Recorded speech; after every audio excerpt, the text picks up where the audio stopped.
Standby, Super Balita sa umaga nationwide. Standby. Dito sa GMA, naniniwala kami na ang nagbabalita dapat walang kinikilingan, walang mga interes na pinoprotektahan, walang pinapangalagaan, kundi kapakanan ng sambayanan at katotohanan. Balitang walang bahid, walang labis, walang kulay. Serbisyong totoo lang. Oras, 2 minuto makalipas sa 7:00. Handog sa inyo ng Super Radyo DZBB at lahat ng Super Radyo sa Luzon, Visayas at Mindanao. Live ngayong umaga. Ito ang Super Balita sa Umaga Nationwide. Nag-uulat live mula sa Super Radyo DZBB. Narito sina Mike Enriquez at Joel Reyes-Zabel.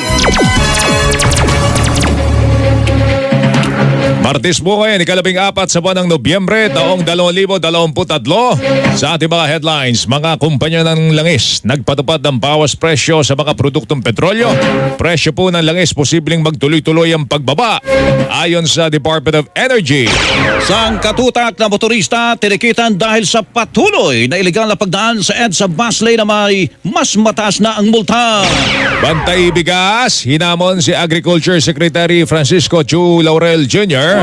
mag-ikot sa mga pamilihan para malaman ang aktual na presyo ng bigas at iba pang produktong pang-agrikultura. Dating Senador Laila de Lima pansamantalang nakalaya matapos payagan ng korte na magpiyansa sa natitirang kaso na may kinalaman sa ilegal na droga. Karagdagang 13 Pilipino mula sa Gaza Strip nakatawid na po ng Rafah border crossing at patungo sa Egypt.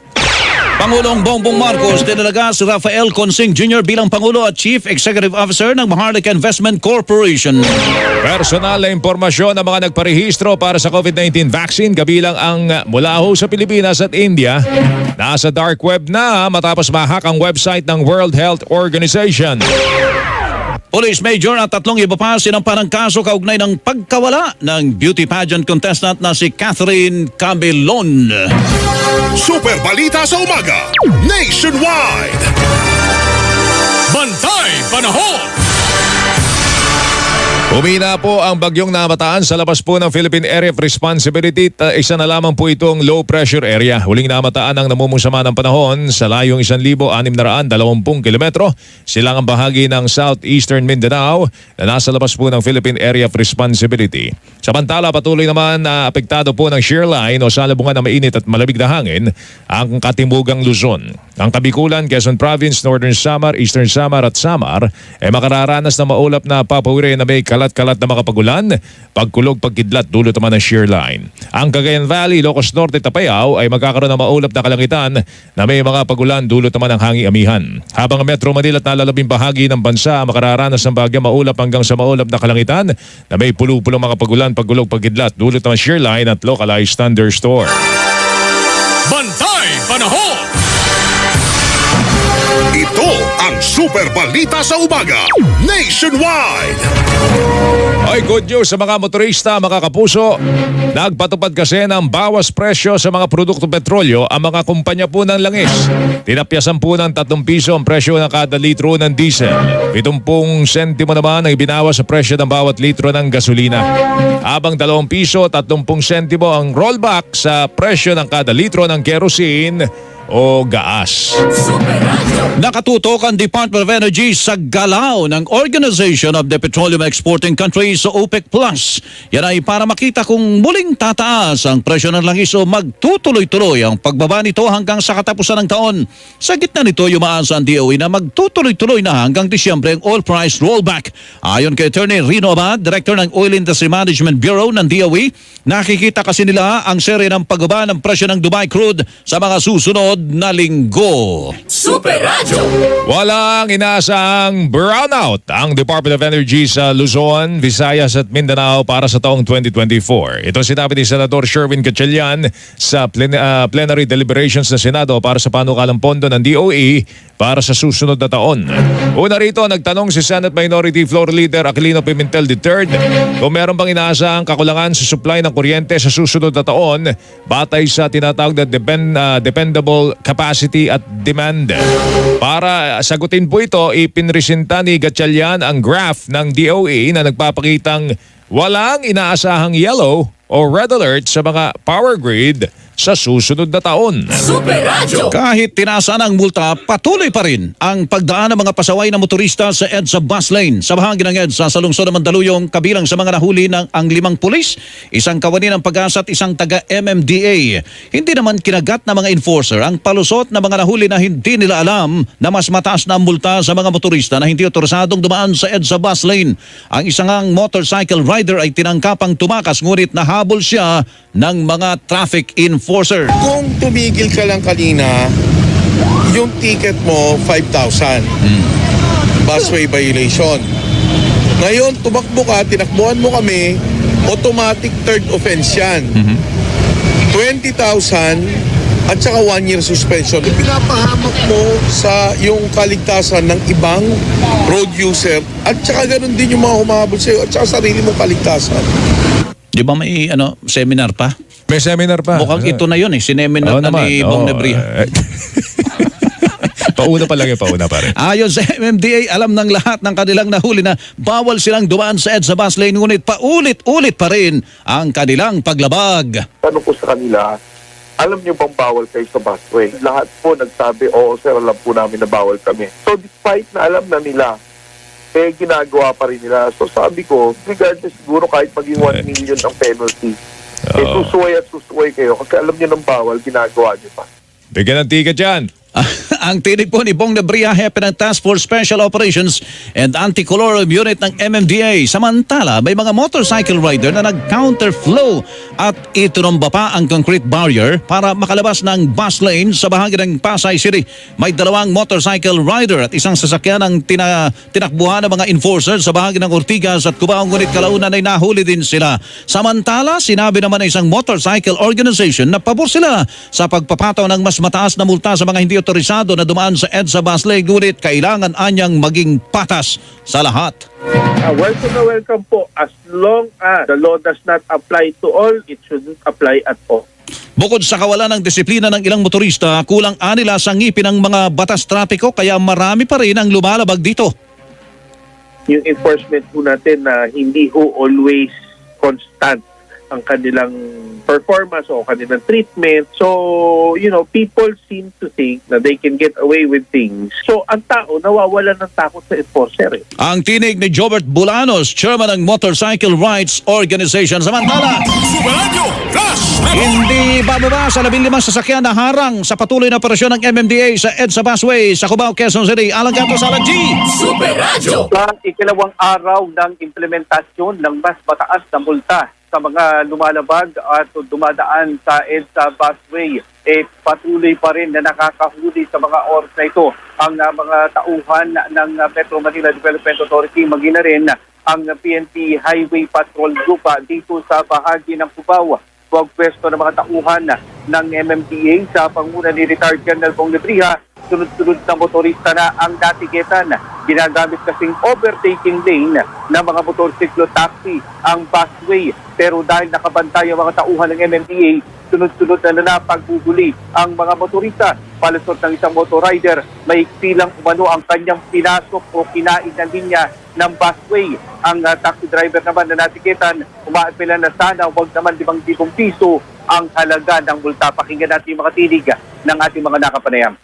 Pagbigyan nila ako ngayon dahil hindi ko alam yung 5,000 na yun na hindi ko pa ko alam yan. Ngayon, sana pagbigyan nila muna ako. Hindi bale sana tikita na pa yung bababa na lang kasi alam mo naman, taxi driver, wala naman kaming choice yan kundi ibigay yung lisensya namin, wala akong magagawa Alam ko naman po, konti lang naman kinuha ko. Konti. Medyo matraffic ba? Maluwag naman, di ba? Matraffic naman Alam mo ba na 5,000 violation? Hindi po. Paano yan, boss? Tawad. Bayan, Tayo magagawa kung gano'n bibigay sa atin. Ngayon, Sa ngayon ay nagpapatuloy Konti lang. pa ang pagbuli ng mga tauhan ng MMDA at kabilang pa sa mga natiketan ay isang pulis at driver ng POEA na dumadaan sa busway. Kaya yan, doon sa mga dumadaan ako, mag-ingat po kayo dahil sa talagang hindi po tayo sasantuhin ng mga tauhan ng MMDA at PNP HPG. Ako si Alan Gatos ng GMA sa Radyo DCWB. Dapat totoo. Superadyo Flash Report! Wala ng backlog o kakulangan ng license plate para ho sa mga sakyan simula ho bukas November 15. Sinabi ito ni Senator Grace po sa pagharap sa panukalang pondo ng Department of Transportation at mga ahensya na sa ilalim po nito kabilang po ang Land Transportation Office. Ayon kay po sa ngayon ay nasa 900,000 pa ang mga plaka na hindi pa na-release ng LTO dahil marami pang problema at isa na rito ang hindi pagkuha po na may-ari. Baka niya may mga sakyan na nabenta na at hindi na ho kinuha ang plaka. Para naman sa mga motorsiklo, aabutin pa ng hanggang 2025 ang backlog na mga license plate. Sinabi rin ni Po na batay po sa report ng LTO, nasa 2.4 million pa ang backlog o hindi na i-issue driver's license card at aabot pa ito sa 3.9 million hanggang sa darating na Disyembre. Papalo pa ito sa 4.6 million sa 2024 batay sa 6.6 million na requirement kada taon o 550,000 kada buwan. Pero mahahabol naman na umano ito hanggang sa 2025. Dahil dito sinabi ni Po na dinagdagan na po nila ang halos 300 milyong piso ang pondo ho ng LTO para sa driver's license cards at may bukod pang mahigit sa 80 million pesos na dagdag para mapalitan ang 23 depektibong laser engraver machines. Hinamon ng grupong Bantay Bigas ang bagong kalihim ng Department of Agriculture na si Secretary Francisco Tio Laurel Jr.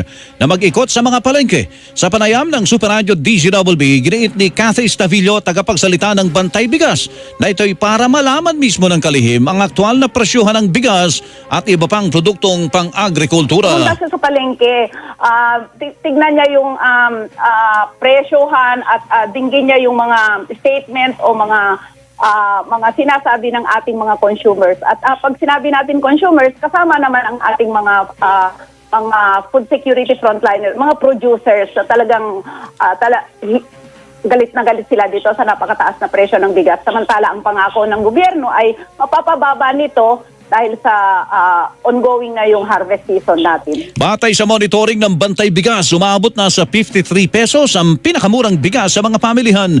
Anya, wala nang mabibiling 48 pesos at 50 pesos na kada kilo ng bigas. Wala na yung 50 at saka 48 pesos. So pag tinanong mo yung mga retailers ay nagagalit na sila dahil lang hanggat maari ay ayaw talaga nila yung presyo na yun dahil mismo yung mamimili na sa kanila ay talagang nagtatanong din kung bakit tumaas ang presyo ng bigas. Kaya yung mga ganitong sitwasyon ay mangyayari at mangyayari talaga nito kasi wala naman talagang ginawa yung gobyerno. Ang tinay ni Cathy Stavillo, tagapagsalita ng Bantay Bigas.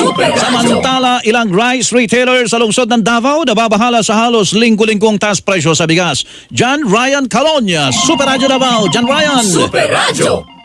Nagpahayag na ng pagkabahala ang ilang rice retailers sa Davao City sa halos kada linggong pagtaas ng presyo ng bigas. Sa panayam ng GMA Super Radio Davao kay Boyet Altos, may-ari ng bigasan sa Bangkiron Public Market sa Davao City. Sinabi nito na simula pa nitong nagkarang buwan, paunti-unti umanong tumataas ang presyo ng bawat sako ng bigas na ibinabagsak sa kanila ng traders kahit panahon na ng pag-anis ng palay. Ayon kay Altos, halos 2 piso sa bawat sako na imported na bigas at piso naman sa bawat sako ng lokal na bigas ang pagtaas kada linggo. Nangangamba si Altos na sa paunti-unting pagtaas ng presyo ay baka sumipa sa 60 piso ang bawat kilo ng bigas sa mga susunod na buwan at lalong mabawasan ang binibili ng kanilang mga customer. Sa ngayon ay nasa 50 piso hanggang 57 piso na ang presyo ng kada kilo na bigas sa Bangkiron Public Market dito sa Davao City. Ako si John Ryan Calonia ng Super Radio Davao, naggulat para sa GMA Super Radio, DCWB dapat. Totoo. Bubuhayin ni House Assistant Majority Leader Quezon 4th District Representative Kit Maykatan ang Half Rice Cap Bill o ang Anti-Rice Wastage Act. Matatandaan sa ulat po ng Philippine Rice Research Institute o PhilRice, nasasayang ng bawat Pilipino ang 2 kutsara ng kanin kada araw, umaabot po sa 7.2 billion pesos ang halaga kada taon. Ang orihinal na panukala ay inihain naman ni dating Senador at ngayon Pangulong Bongbong Marcos, gayon din ni dating House Committee on Health Chairperson Helen Tan. Layon po ng natula ng panukala na obligahin ang mga food establishment na mag-alok ng half-cup rice o kalahating takal ng kanin at parusahan yung mga establishmento na tatangging magbenta po ng half-cup rice. Ang mga lalabag ay may parusa 5,000 pesos na multa sa unang offense, 10,000 pesos na multa sa ikalawang paglabag at 20,000 pesos na multa at suspension na rin po ng lisensya o yung permit sa loob po ng 30 araw para sa ikatlong paglabag. Samantala, iniyag naman ng Bantay Bigas na ang malalaking commercial establishment, gaya po ng mga hotel, ang silang pinanggagalingan ng malaking porsyento ng nasasayang na kanin. Nila, yung mga nasa laylayan ng lipunan ay hindi naman nag-aaksaya ng kanin at iba pang mga pagkain. Titignan naman natin saan ba yung wastage na yan. Karamihan dyan ay siyempre sa mga malaking hotels, yung mga may handaan na buffet. Yun o. Wala ka nang makakain, di ba? Wala ka naman magsayang ka pa ng kanin. So talagang sa mga hotel nanggagaling po ito. Tinig po ni Cathy Estavillo, tagapagsalita ng Bantay Bigas. Super Radio. Pagkain naman ng kamote, dapat din isulong kasabay ng panukalang half-cup rice ayon kay Congressman Janet Garin. Di pa babayin yung presyo naman ng kamote. Mahal din ang kamote. Mahal ng kamote, sobra. Mas mahal pa sa bigas. Isa Vendaño Umali, Isa, pasok. Super Radio. Isinusulong din ni dating Health Secretary at ngayon Iloilo 1st District Representative Janet Garin ang pagkain ng kamote para sa kalusugan. Yes! Ayun. O para sa kalusugan ng mga tao at para makatulong sa mga lokal na magsaka. Sa isang pahayag, sinabi na Garin na pabor siyang buhayin ang panukalang half-cup rice o yung pag-aalok ng kalahating tasa o takal ng kanin sa mga restaurant at iba pang katulad na kainan o negosyo sa ating bansa. Mababawasan anya yung food waste habang maisusulong ang balanse at sustainable na pagkain at matitiyak ang mas malusog na meal portions. Pero ay kay Garin, mabuti rin yung kamote bilang kapalit ng kanin o kaya ng regular na patatas. Ito anya ay sagana sa vitamin A at fiber, nagsusulong ng eye health at kabuang well-being. Tiwala si Garin na kapag pinalakas ang paggamit at pagkain ng mga kamote, ay lalakas din ang kabuhayan ng mga magsaka at makakatulong sa paglago ng sustainable agriculture sa mga komunidad. Gihit pa ni Garin, walang kamote na dapat nabubulok. Ako si Isa Vendaño Umali, ng GMA Super Radio DCWB, dapat totoo. Super Radio. Ang oras po natin ay 19 na minuto na po makalipas ang 7 ng umaga. Napadpad ang toneladang patay na isda sa Canacao Bay sa Cavite City. Ayon sa mga residente, inanod ang mga isda ng mag-high tide. Inaalam pa kung saan galing ang mga ito. Samantala, Super Radio. ang Department of Labor and Employment pinalalahanan ng mga employer na magbigay ng 13th month pay sa kanilang mga tauhan. Manny Vargas, Manny! Super Radio. Ipinasisiguro ng Department of Labor and Employment na makukuha ng mga empleyado sa pribadong sektor sa tamang oras ang kanilang 13th-month pay. Sa Labor Advisory 25 Series of 2023 ni Labor Secretary Benbenito Laguesma, hindi dapat lumagpas sa December 24 o bisperas ng Pasko ang pagbibigay ng 13th month. Sakop nito ang lahat ng manggagawa na nakapagsilbi ng at least o hindi bababa sa isang buwan sa loob ng taon. Nilinaw naman ng DOLE na wala itong papayagan na anumang kahilingan para sa exemption o kaya ay pagkapaliban sa pagbabayad ng 13th month pay. Kasama sa mga makakakuha ng 13th month pay ay mga empleyadong nagbitiw na, natanggal, nasa maternity leave at nakakuha ng salary differential.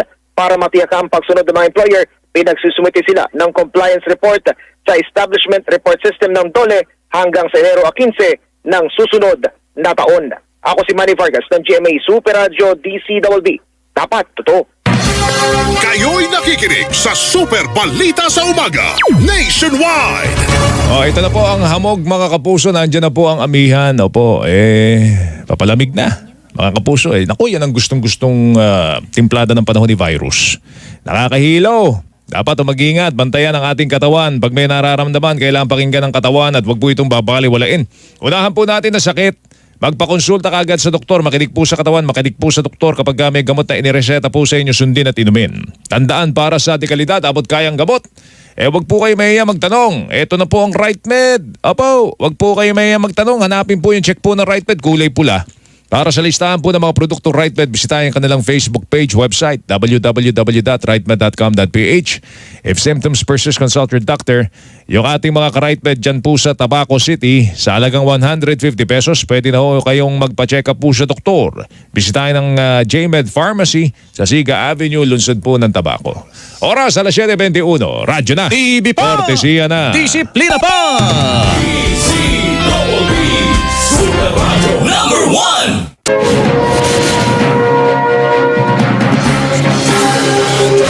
Iwas sunog. Ilang paalala kung paano makaiiwas at magiging ligtas ang ating mga tahanan laban sa sunog. Huwag mag-imbak ng flammable liquid tulad ng gaas at alkohol sa bahay. Ilayo sa mga bata ang mga posporo at lighter. Ilagay ang nakasinding kandila sa palangganang may tubig. Ipaayos ang sirang appliances. Huwag mag-overload ng outlet at huwag gumamit ng sirang cord. Ilayo ang flammable liquid at iba pang combustible material sa kalan. Bunutin sa saksakan ng appliances kung hindi naman ginagamit. Siguruhin walang leak o tagas ang tangke ng inyong LPG. Iwas sunog tips. Ilang paalala mula sa Bureau of Fire Protection.